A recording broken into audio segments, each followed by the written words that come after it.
First, I want to apologize for not being so visible the last few weeks. Things have been going over the air, my job and everything.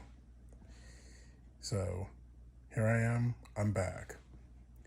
Now there are two things I really want to talk about right now that have been sticking in my craw the last few days. The first is Kayleigh McEnany. I don't care how you say your name. I really don't. The former press secretary for Donald Trump. She was on Fox earlier this week, and just watch the clip. You'll see why. As long as there's an American stranded, and these pictures keep coming in of Taliban hitting people, of people screaming, chaos, that's going to be a big dark cloud that's going to hang over his head. And you got open borders, you got crime, you got gas prices. This is just a nasty mix of things that a lot of this stuff didn't need to happen. Right. We are 8 months into a Biden presidency, Jesse. Wrap your head around that. We still have 3 years and 4 months left. Look, when President Trump was president, you didn't see crisis after crisis. You just didn't see it. I shudder to think about what COVID would have been like under Joe Biden. We've seen Afghanistan blow up, crime in the streets, you named it all. What would COVID have been like? Because I was in the White House when it was pretty scary times. We weren't sure if we'd have enough ventilators, but we were able to produce it with the private sector. I watched President Trump oversee a vaccine in record time, produce 4 working therapeutics. Do you think Joe Biden could have done any of that? The answer is absolutely not. The guy was 5 hours and 20 minutes late to his speech today. You didn't see crisis after crisis during the Trump administration, the Trump regime. Is this woman crazy or just stupid, or does she think we are? From the moment he was inaugurated, I should rephrase that. From the moment he started his campaign, right up to January 6th, right up to the moment he left the White House, it's been nothing but crises. He couldn't even tell the truth about the fact that it was raining during his inauguration. He couldn't even tell the truth about what happened. I mean, do I really need the full list? Since you asked, I'm going to give it to you. The immigration situation, kids being locked up in cages. That was a crisis, wasn't it? And he completely dropped the ball on that to the point where his head of, the Secretary of Homeland Security had to resign because of it. Then there was the trade wars that he said that he was perfectly good at, which he completely bombed. Then, of course, there was the big one, COVID-19, that's still infecting and killing Americans right now. The fact that he lied repeatedly about how lethal this virus was, and instead of coming out with the truth, continued to lie and lie and lie and lie and lie until the lies drowned all of us in blood. And now his acolytes, his Republican acolytes, are now pushing that lie. And let's not forget, they're pushing that lie to the point that people are not wearing masks when they're indoors in front of a group of people, and people are not getting vaccinated with the very vaccines that Captain McEnany decided to talk about. The very vaccines that every Trumper out there wants to give Donald Trump credit for. They're not getting vaccinated for it. And let's not forget the past election, where Donald Trump said, these are his words, that he would not accept the results of the election if he doesn't win. That he said multiple times that if he loses the election, it was because it was rigged. Not because he lost the election, mind you. Not because the other guy got more votes than he did. It was because it was 100% completely rigged. And to this point, we are 8 months into the presidency of Joe Biden. Trump hasn't shown any proof. His supporters have not shown any proof. The My Pillow man, he hasn't shown any proof.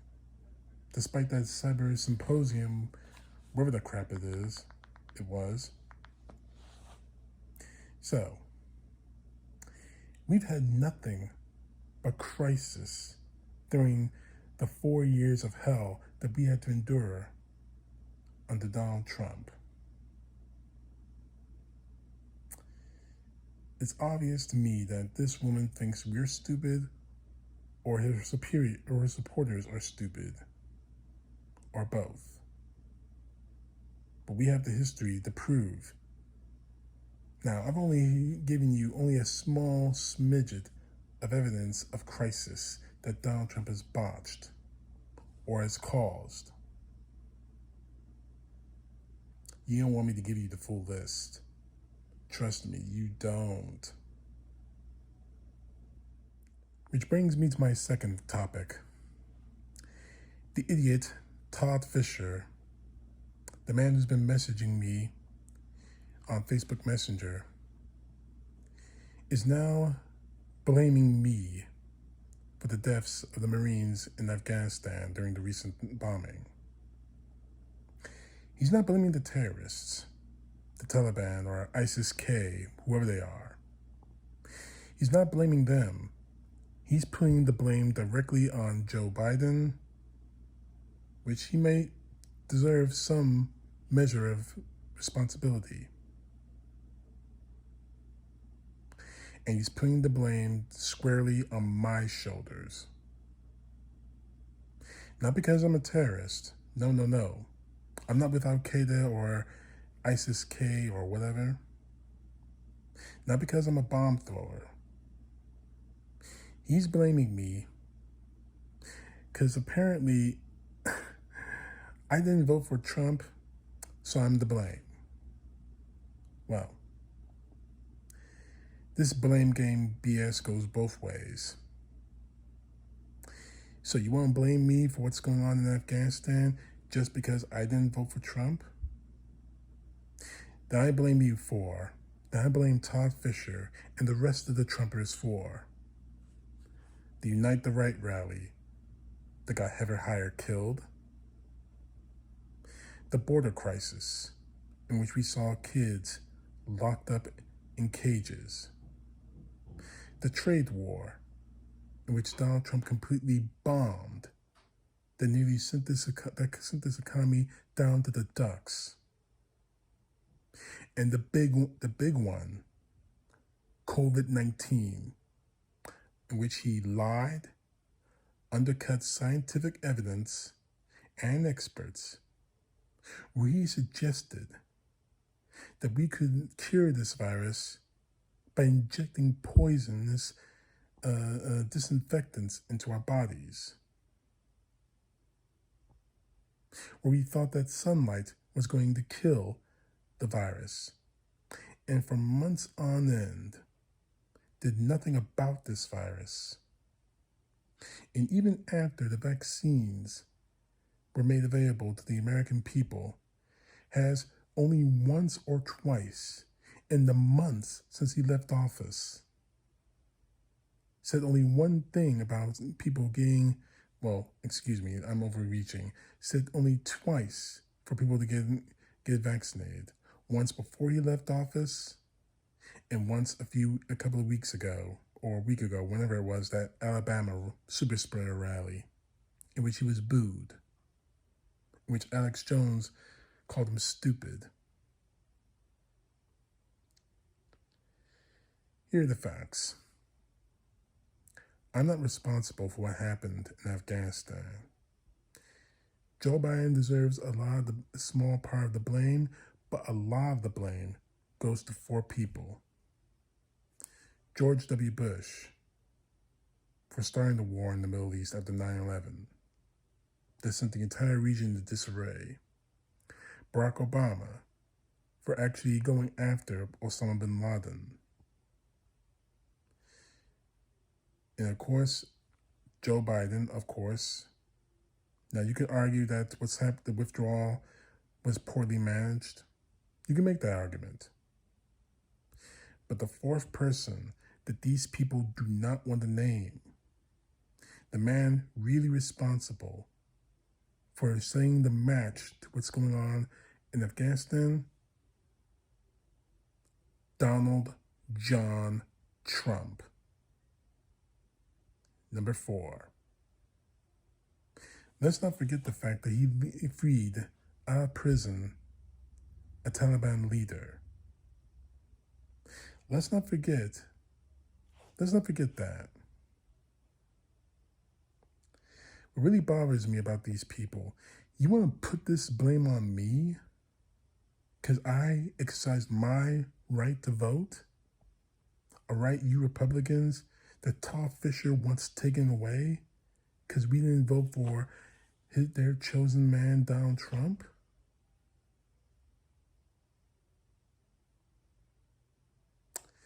Here are the facts. I'm not to blame for what happened in Afghanistan because I made a choice. I exercised my right to vote. But you are responsible for a hell of a lot worse. A hell of a lot worse. My heart goes out to the Marines and their families. But where was your heart when 4 United States Army soldiers were killed in Nigeria? When Donald Trump called one of the war widows a liar? When then Press Secretary Sarah Huckabee Sanders said it was inappropriate to question the president about what happened? When his former chief of staff said that it was inappropriate to argue with them?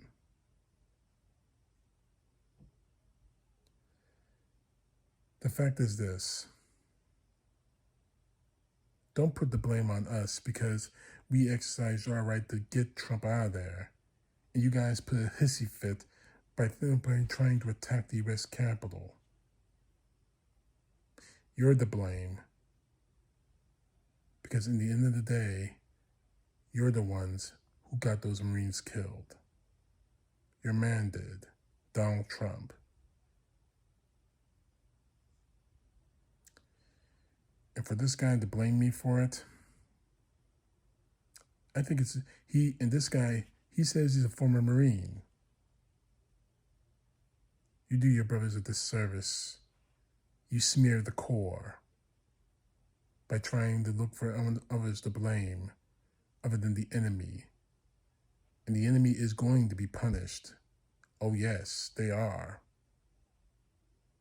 It's just too bad that you want to blame someone else instead of the enemy. It's a shame.